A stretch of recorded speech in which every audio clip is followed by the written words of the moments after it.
Namaril ang isang lalaki sa isang bar sa Quezon City. Nag-ugat lang yan sa gitgitan sa sayawan. Nasa frontline ng balitang yan ang Mr. Exclusive ng News 5, Gary De Leon.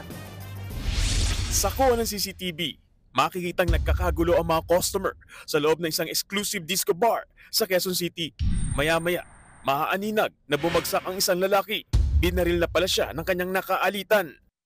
Lalo pang nagkagulo at nagtakbuhan ng ilang customer palabas, makikita rin ang gunman na sumabay sa mga tao palabas ng bar para tumakas. Base sa investigasyon, nagsimula ang alitan dahil sa siksikan at gitgitan habang nagsasayawan. Kabanggaan at yung kasama ng suspect, yung talagang nakaaway o nagkaroon ng commotion, bigla na lang itong bumunot ng baril at pinutukan yung biktima natin. Sugatan at kasalukuyan nagpapagaling ang biktima. Natukoy naman ang mga pulis ang suspect na si Jason Deliosa. Lumalabas sa kilala ni Deliosa ang may-ari ng bar, kaya hindi na siya dumaan sa mga security guard at nagawang magpasok ng baril. Tinutugis na ang gunman.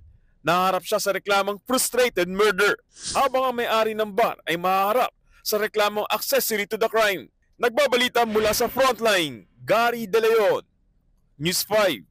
Mga kapatid, Cheryl Cosing po.